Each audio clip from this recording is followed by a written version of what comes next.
Good morning बच्चों, आज हम लोग डिस्कस करेंगे आपका सोशल साइंस का क्लास 7 का पार्ट का आवर इन्वायरमेंट चैप्टर 11 का। तो आज हम लोग पढ़ेंगे आपका हाइड्रोस्फीयर के बारे में और आपका डिस्कस होगा बायोस्फीयर और बायोडाइवर्सिटी। ये पॉइंट आज हम डिस्कस करेंगे। हाइड्रोस्फीयर का क्या अर्थ होता है? तो अगर हम बात करते हैं तो वैसा स्फीयर जहां पर आपका पानी का मात्रा अवेलेबल हो, यानी वैसा स्फीयर जो जल से रिलेटेड हो, वाटर से रिलेटेड हो, वैसे स्फीयर को हम लोग हाइड्रोस्फीयर कहते हैं। सिंपल वर्ड में हम इसको इस तरह से डिस्क्राइब कर सकते हैं। अगर हम बात करते हैं अकॉर्डिंग टू योर बुक, तो देखिए the parts of the earth which are covered by water are wholly such as lakes, rivers, seas and ocean. यानी पृथ्वी का वैसा भाग जो आपका ढका हुआ रहता है लेक से, नदी से, समुद्र से, ओशियन से, तो ऐसा भाग किसका भाग होता है? हाइड्रोस्फीयर का। उम्मीद है कि आप लोगों को समझ में आ रहा होगा। देखिए हमारी पृथ्वी का लगभग 71% यानी 71% एरिया आपका कवर है किससे? पानी से। और यही 71% एरिया को हम लोग हाइड्रोस्फीयर के अंतर्गत रखते हैं। These 70% area are the part of the hydrosphere that is present on the our Earth. उम्मीद है कि आप लोगों को ये पॉइंट समझ में आया होगा। देखिए अगर हम बात करते हैं तो समुद्र में पानी हुआ या आपका नदी, तालाब, झरना आदि में जो पानी हुआ उसके बारे में। लेकिन आप लोगों को पता होना चाहिए कि हमारे वातावरण में नमी रहती है। ठीक है, वातावरण में जो नमी रहती है यानी एटमोस्फेयर में भी हमारे पानी का स्मॉल क्वांटिटी ऑफ वाटर रहता है। ठीक है, इसके अलावा कुछ पानी जो रेन साइकिल होता है यानी जो बारिश पड़ती है तो वो पानी आपका अंडरग्राउंड भी अवेलेबल रहता है, यानी वो अंडरग्राउंड पानी चला जाता है जिसका प्रयोग हम लोग बाद में अंडरग्राउंड वाटर का प्रयोग एज ए ड्रिंकिंग वाटर के रूप में करते हैं। उम्मीद है कि ये पॉइंट आप लोगों को समझ में आ रहा होगा। देखिए हाइड्रोस्फीयर हमारी पृथ्वी पर सभी प्रकार की लाइफ को सपोर्ट करने में हेल्प करता है, चाहे वो पेड़ पौधे की वृद्धि हो, चाहे इंसानों का जीवन हो, जीव जंतुओं का जीवन हो, सभी को जीवित रहने के लिए किसकी जरूरत होती है? पानी की। ठीक है, और विदाउट वाटर लाइफ संभव हमारे अर्थ पर नहीं है। तो ये हाइड्रोस्फीयर हमारे पृथ्वी पर जीवन के लिए एक इम्पोर्टेंट फैक्टर निभाता है। उम्मीद है कि आप लोगों को ये हाइड्रोस्फीयर समझ में आ गया होगा। तो अब हम बात करेंगे आपका नेक्स्ट टॉपिक बायोस्फीयर के बारे में। ठीक है, बायोस्फीयर क्या है?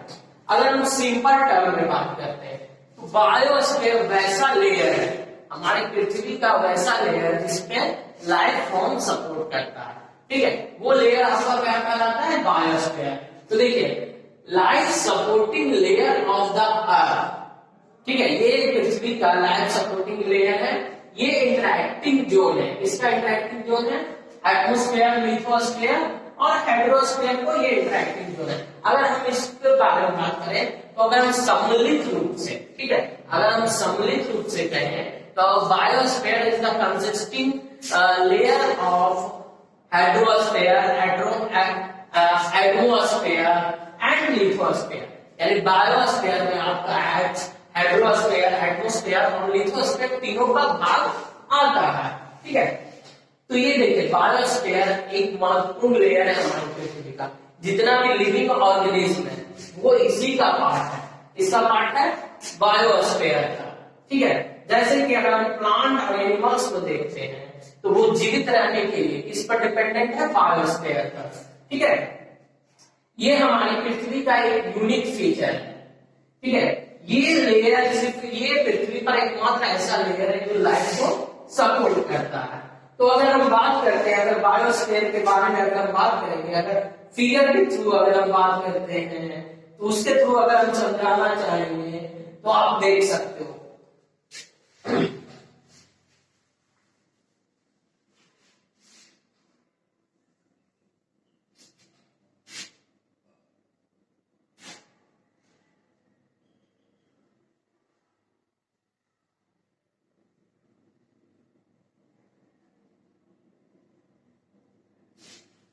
ये मेरा क्या है, छोटा सा पहाड़ है, ठीक है, ये मेरा क्या है, छोटा सा पहाड़ है, ठीक है, आपको समझ में आ रहा होगा, ये रफ डायग्राम में बना रहा हूं, ठीक है।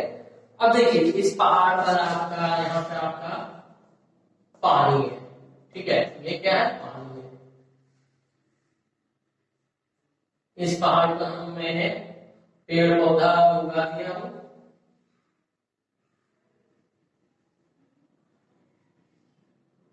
ठीक है।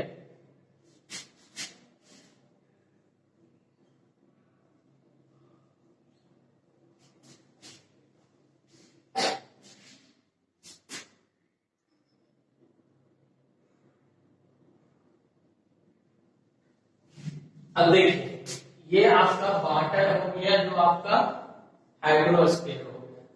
कौन सा हो गया, हाइड्रोस्फीयर, ठीक है। आपका ये एरिया हो गया आपका, ये आपका हो गया बादल है, ठीक है, तो ये आपका हो गया एटमोस्फेयर, ये आपका हो गया एटमोस्फेयर। उम्मीद है कि आप लोगों को समझ में आ रहा होगा, ठीक है। और ये आपका जो अंदर लेयर है, इंटरनल लेयर, जिसको हम लोग यहाँ पर बड़ा बड़ा पत्थर है, ये यहाँ पे आपका, ये आपका मिट्टी है, ये ऊपरी लेयर है सॉइल, ये आपका सॉइल है, और ये आपका ये लेयर आपका हो गया लिथोस्फीयर। अब जो ये एरिया है, ये जो प्लांट हुआ या इसमें जो जीव जंतु है या इंसान है, तो ये एरिया आपका क्या कहलाता है, पूरा बायोस्फीयर, यानी पृथ्वी का वैसा लेयर, ठीक है, जो जीवन के सबूत को सपोर्ट करता है, तो लेयर क्या कहलाता है, बायोस्फीयर। अगर हम हाइड्रोस्फीयर में देखते हैं तो यहाँ तो मछली है, अन्य जलीय जीव जंतु है, तो वो किसका पार्ट है, बायोस्फीयर का, ठीक है। अगर सॉइल में देखते हैं तो कीड़ा है, छोटे छोटे कीड़े मकोड़े हैं, तो वो भी किसका पार्ट है, बायोस्फीयर का। पेड़ पौधे देख रहे हैं तो वो किस पर है, धरती पर है, तो ये भी बायोस्फीयर का। यानी पृथ्वी पर जीवन का जो विभिन्न रूप है वो किसको सपोर्ट करता है, बायोस्फीयर को। उम्मीद है कि आप लोगों को ये पॉइंट और ये टॉपिक समझ में आया होगा। तो अब हम बात करेंगे, आपका नेक्स्ट टॉपिक है आपका बायोडायवर्सिटी। कौन सा टॉपिक है, बायोडायवर्सिटी क्या है उसके बारे में हम जानेंगे। देखिए बायोडायवर्सिटी का अर्थ होता है, डाइवर्सिटी मतलब विविधता, और बायो मतलब जैविक, यानी जैविक विविधता जो पाई जाती है उसको हम लोग क्या कहते हैं, बायोडायवर्सिटी, ठीक है। तो देखिए पृथ्वी पर जितने भी वैरायटी के ऑर्गेनिज्म, यानी जो भी जीव जंतु रहते हैं, ठीक है, उसमें विभिन्न प्रकार के रूप रंग आकार प्रकार है ना, ये सब उनके कैरेक्टरिस्टिक्स में डिफरेंसेस पाए जाते हैं, ठीक है। तो ये भी जो डिफरेंसेस है, ये जो बायोलॉजिकल डिफरेंसेस है, ये बायोलॉजिकल डाइवर्सिटी है, उसी को हम लोग क्या कहते हैं, बायोडायवर्सिटी।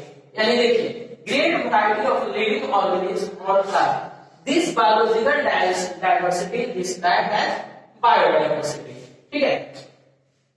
तो देखिए लाइफ फॉर्म्स आपका ये इंटरलिंक्ड लेवल है, ठीक है, इसमें आपका जीन्स है, ठीक है, जीन्स है, स्पीसीज है और इकोसिस्टम।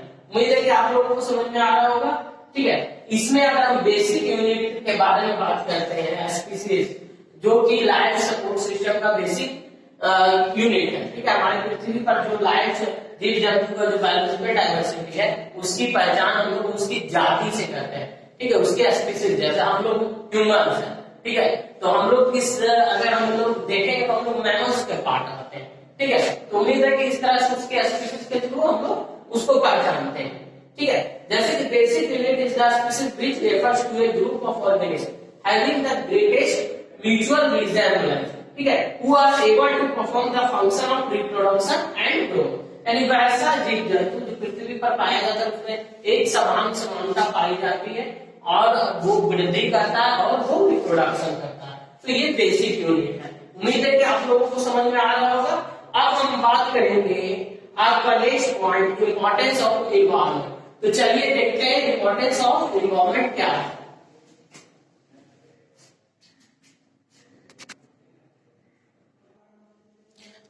चलिए देखते हैं इंपॉर्टेंस ऑफ एनवायरमेंट। इन्वायरमेंट का क्या इंपॉर्टेंस है उसके बारे में जानेंगे।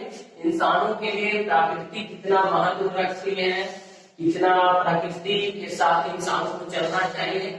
अगर इंसान प्रकृति के साथ, नेचर के साथ, इन्वायरमेंट के साथ खिलवाड़ करता है, अपनी गतिविधियों से नेचर को डिस्टर्ब करता है, तो कहीं ना कहीं उसका बुरा परिणाम इंसानों को भोगना पड़ता है, भुगतना पड़ता है। इसलिए इंसानों को चाहिए कि वो प्रकृति के साथ डिस्टर्बेंस ना करे, प्रकृति को छेड़छाड़ ना करे, क्योंकि प्रकृति अपने डिस्टर्बेंस का बदला किसी ना किसी रूप में ले ही लेती है। जैसे कि आजकल आप लोग देख रहे होंगे कि कोरोना वायरस का कहर चल रहा है, क्योंकि कोरोना एक तरह से अगर हम बात करते हैं तो इंसान के लिए एक अभिशाप के रूप में आया है, क्योंकि इसने इंसानी गतिविधियों को पूर्ण रूप से ठप कर दिया है। इंसानों ने जंगल काटा, इंसानों ने नदियों को प्रदूषित किया, पेड़ पौधों को काटा, जंगल में निर्माण किया, यानी जो लाइफ जीव जंतु का था, प्रकृति के था, उसमें भी इंसानों ने हस्तक्षेप किया,